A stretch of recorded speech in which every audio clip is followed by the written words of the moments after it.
I know you didn't grow up with a lot of money, and I read the story about when I think you were around 15 and there was an eviction notice on the door, and how that made a big impression on you, right? It did. Now, yes.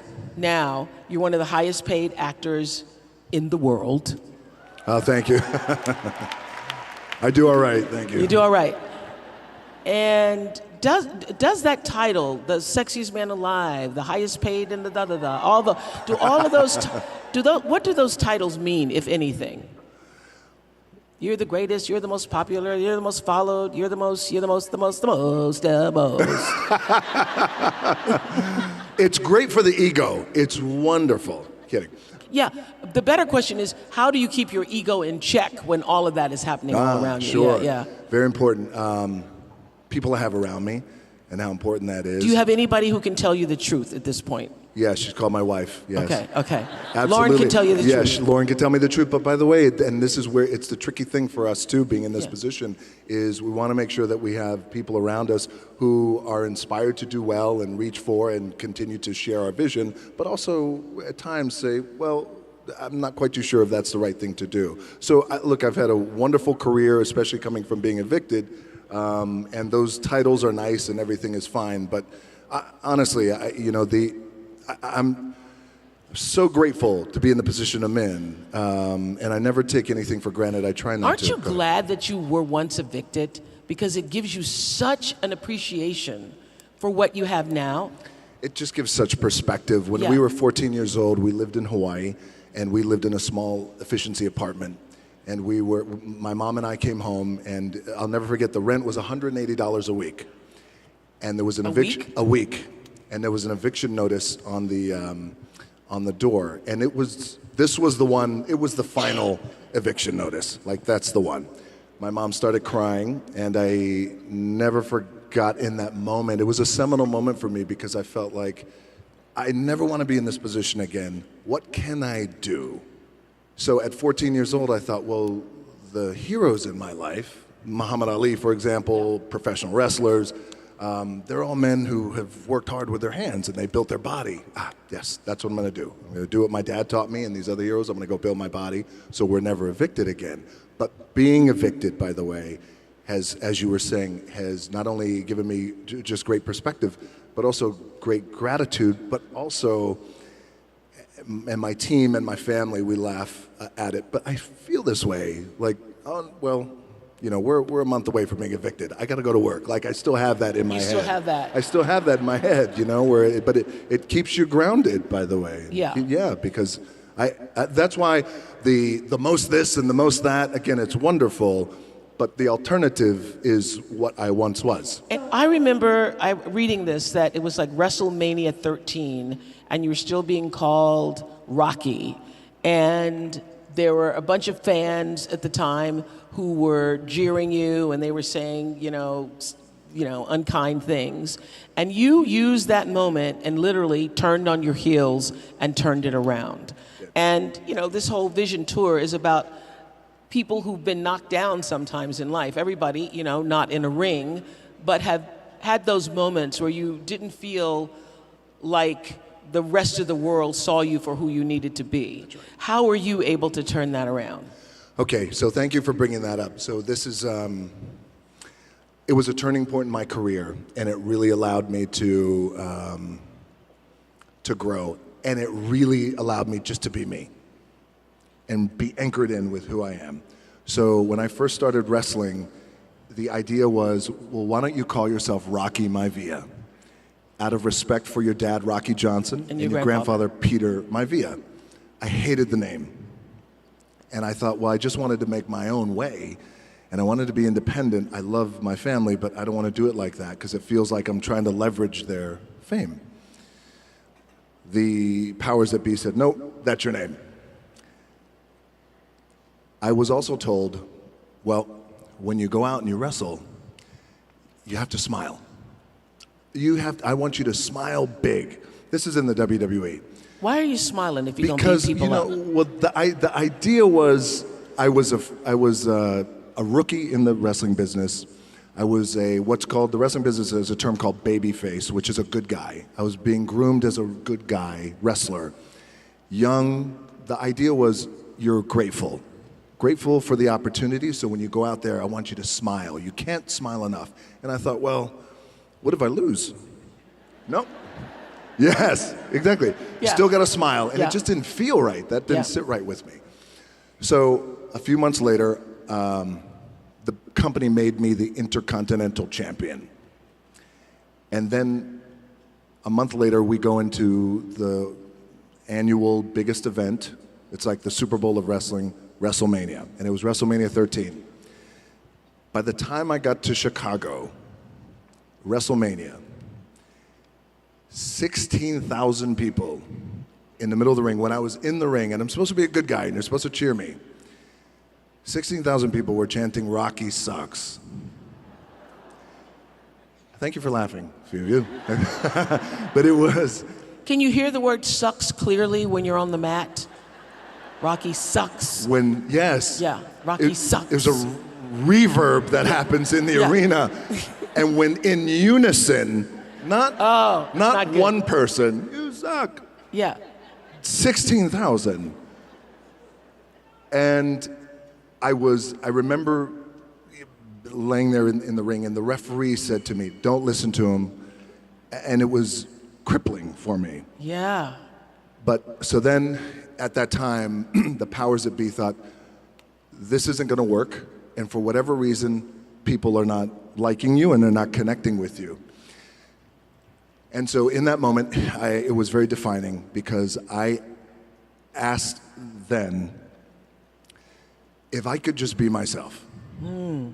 And if I could go out there, and if I can speak to the crowd, and if I could just be myself and be authentic, and if I don't want to smile, I don't smile. If I want to laugh, I laugh. If I want to sing, I sing. Whatever it is, I just want to be me. Can I have that for 1 minute of live TV time? Powers that be at that time, Vince McMahon, said, "You got it." So on Raw, live TV, I grabbed a microphone and I said, I may be a lot of things, but sucks isn't one of them. And I said something to the effect of, basically, it's not a this thing, it's not a that thing, it's a me being myself thing. And before you know it, I guess the moral of the story is the importance and the power of finding your identity and being true to who you are. Even in that wild world of pro wrestling, it still applies to everyone in the room, and how powerful that could be, because it was a true shift and click moment. And I never looked back, and I became, fortunately, the biggest draw that the business has ever seen. Wow. And isn't that the moment, really, that particular moment, the you suck moment, turned into the moment of you becoming The Rock and no longer Rocky? Correct. Yeah. Yes. So that's when it was Rocky Maivia, and I said, you know what? I'm not going to be called that. We're going to shorten it. I'll be called The Rock. And here we go. It's working for you. It's working. So even now, with all of the success, you still see every opportunity as kind of a crack in the wall. Tell us what that means for you. I do. So what that means is I still see every opportunity that I have as like a little crack in the wall, a little scratch. And it's almost as if like every opportunity the scratch represents every opportunity. Therefore, the success on the other side of the scratch is the light. Scratching hard, clawing, digging, it's that mentality to really take advantage of every opportunity I have. So You call this your anchor, and where you find solitude. I do, yes. So the gym for me and this physical activity for me is my anchor, and I always, I would recommend that for all of you guys in the room, is for us to find that anchor, whether it's hiking or biking or yoga or meditation or whatever it is.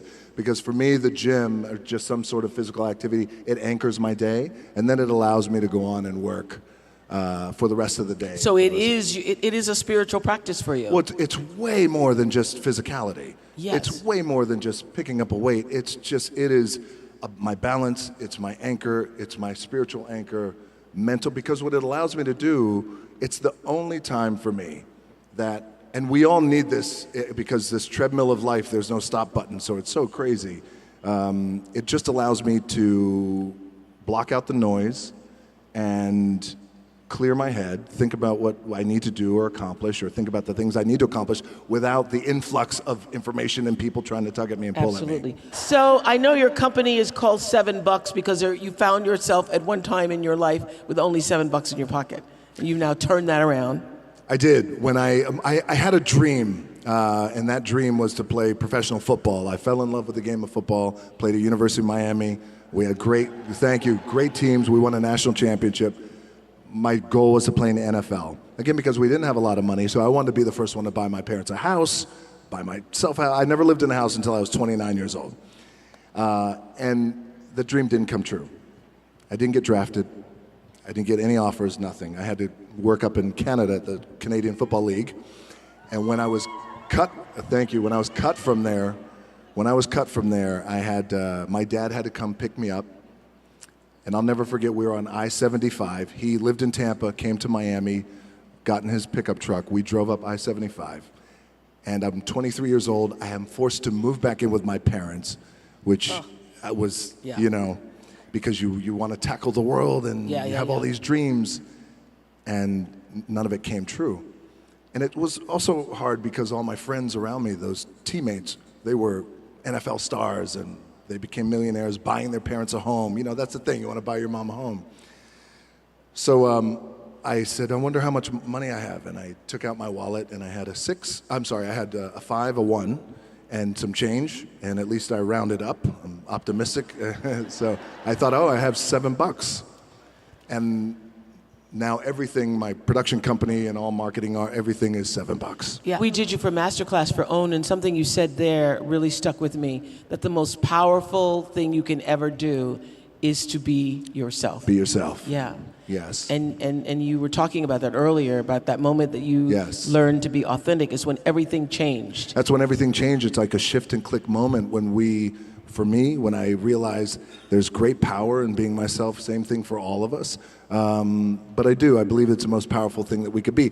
It's easier said than done, because I struggled for a long time trying to figure out, well, what's my identity and who am I? And for example, when I got to Hollywood, the very first time I got to Hollywood in the early 2000s, I was told, again, well, if you want to be a star, then maybe you shouldn't talk about wrestling, maybe you shouldn't go to the gym as much, maybe you shouldn't raise your silly eyebrow, and there was a lot of things like that. And when you don't know, you buy into it. And so I thought, okay, well maybe, so don't call yourself The Rock. Okay, so I went through that entire process for years trying to figure out who I was. And then when you look back on my earlier career, the films I was doing, they were good, but just not, like, oh, that's how I like to see him because he is his true authentic self. And have you had a sweet revenge moment? Yeah, who sucks now, huh? Yeah. One of those. Those.